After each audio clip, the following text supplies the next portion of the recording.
I was strapped for cash, so I picked up a second job working the night shift at a gas station. At first it was boring but easy. Quiet nights, the occasional drunk customer, nothing too strange. Until I met him. He always came in around 2 a.m. sharp. A tall man with greasy, stringy hair, about 6 feet. He never bought gas, only a tall can of beer.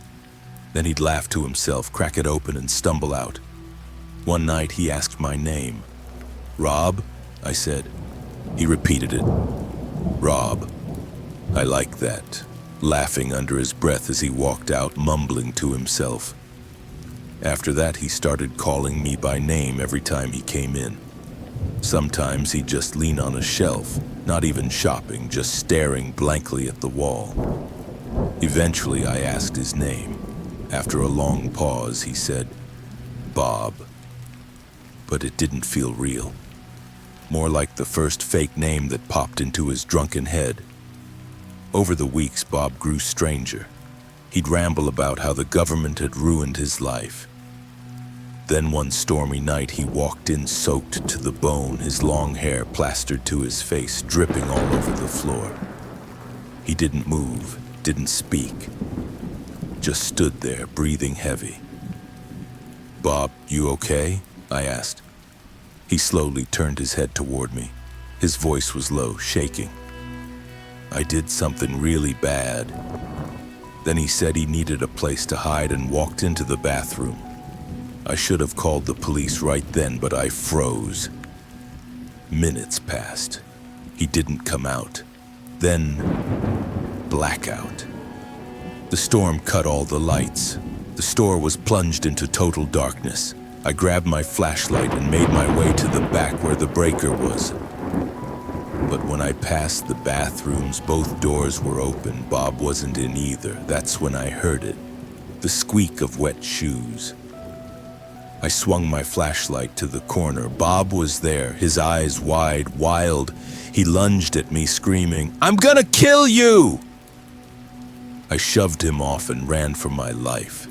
Called the police from my car, shaking so badly I could barely speak. When they arrived, they found Bob crouched in the back room, pupils blown wide. He was high on something. Later, I learned his real name was Martin, and that same night, he had beaten his ex-wife to death. I never worked another night shift again.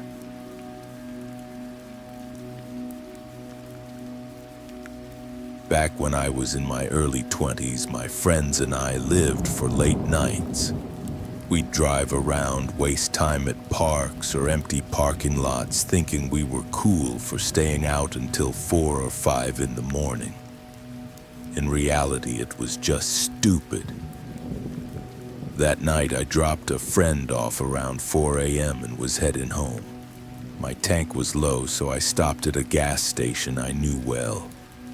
The place was deserted, just me, the hum of the fluorescent lights, and the endless quiet. On my way inside, I noticed a short guy in a hoodie walking past. He froze when he saw me, just stopped mid-step and stared. His hood shadowed most of his face, but I could feel his eyes drilling into me. I muttered, "What?" as I kept walking. He didn't answer, just kept staring. Inside, I paid for gas and grabbed a lottery ticket. Normal stuff, but the whole time I couldn't shake the feeling that he was waiting outside, watching. I went back to my car. The lot was empty. He was gone. I filled up, got in, locked the doors, and started driving. Halfway home, I finally relaxed. The radio was low, the roads were empty, and I told myself I was just paranoid. Then I heard it, breathing, from behind me. I froze, eyes glued to the rearview mirror. There was someone sitting in my back seat. It was him, the man from the station. His face was pale, his eyes unblinking, just watching me like a predator waiting for the right moment. I screamed, slammed the brakes so hard I nearly flew into the windshield and leapt out of the car. My shouts for help echoed through the neighborhood. Porch lights flicked on. People opened doors. The man stepped out slowly, calm as could be. He looked at me and said, "I could have slit your throat." Then he ran off into the night. I stood shaking in the street while neighbors rushed over. They asked if I was okay, but all I could think was, what if I hadn't heard him breathing? What if he had waited just a little longer? Ever since that night, I check the back seat every single time I get into my car.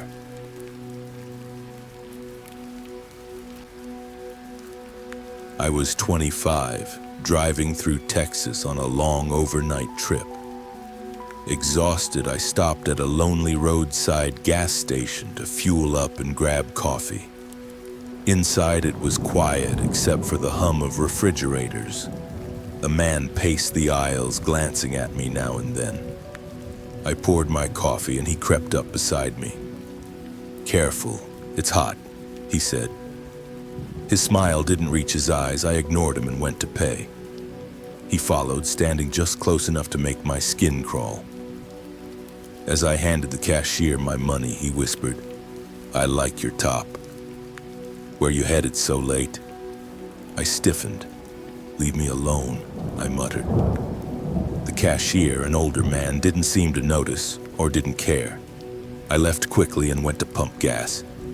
For a few seconds it felt fine, normal. Then I heard footsteps on the other side of the pump. He was there. No car, no reason to be, just standing on the opposite side watching me. Then he asked, "Are you alone?" My blood ran cold. "No," I lied. "My boyfriend's in the car." He smirked. "I don't see anyone." He started circling the pump toward me, his footsteps slow, deliberate. I reached into my car, grabbed my pepper spray, and aimed it at him. He stopped, laughed, and backed away, hands up like it was all a joke. "Relax," he said, "just making conversation." But he never broke eye contact. I finished fueling, my hands trembling, and went back inside for my change. When I returned, he was gone. The lot was empty, or so I thought. Something felt off. I lingered by the door, scanning the shadows. Then a pickup truck pulled into the station. A big man with a beard got out, and I asked him if he'd check around my car. He gave me a puzzled look, but agreed. Seconds later, he shouted, "Hey, what the hell are you doing?" From behind my car, the creep bolted into the darkness, sprinting away into the night. He had been waiting, hiding, right by my doors. If that truck hadn't pulled in, I don't want to think about what would have happened when I unlocked my car.